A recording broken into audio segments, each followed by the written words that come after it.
After many years in exile, the Israelites returned to their homeland. They rebuilt the temple in Jerusalem and began to worship God again. But something was wrong. Though the people were performing religious duties, their hearts were no longer faithful. They gave God poor sacrifices, blind animals, sick goats, and leftovers, offering him what they wouldn't even give a friend. Worship had become a chore, not an act of love.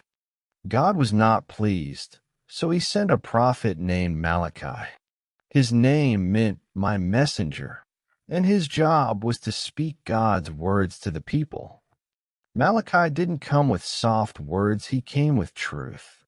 God started his message by reminding the people, "I have loved you." But the people asked, "How have you loved us?" They had forgotten God's care through history and needed to be reminded of his faithfulness. Malachi turned to the priests, the spiritual leaders. They were offering weak sacrifices and allowing disrespectful worship. God challenged them, "Try giving these offerings to your governor." Would he accept them? Of course not. If the people wouldn't give their best to a human ruler, why were they giving second best to the Lord of all? Malachi warned them that God deserves honor, and if they continued dishonoring him, he would reject their offerings entirely. Then Malachi spoke to all the people. He called out their unfaithfulness not just in worship, but in everyday life.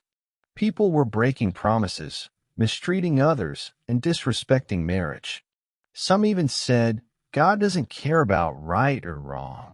But Malachi said, "The Lord is watching, and he will come to judge."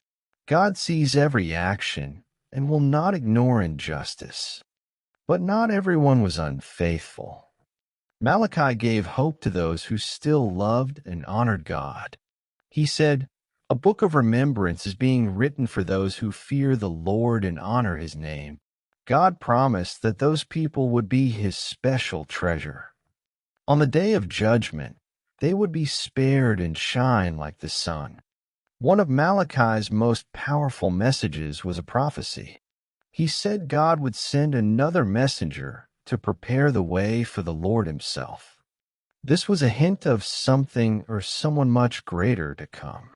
Christians later understood this messenger to be John the Baptist, who prepared the way for Jesus, the Savior of the world. After Malachi's message, something surprising happened: silence. No more prophets came. No new messages were given. For 400 years, the people waited. They held on to Malachi's words, wondering when the promised messenger and the Lord would arrive. Malachi may be the last book of the Old Testament, but his message is still important today. He reminds us that God doesn't just want our habits, he wants our hearts. He asks for our best, not our leftovers. He calls us to live with integrity, to honor him in everything we do, and to remember that he always keeps his promises.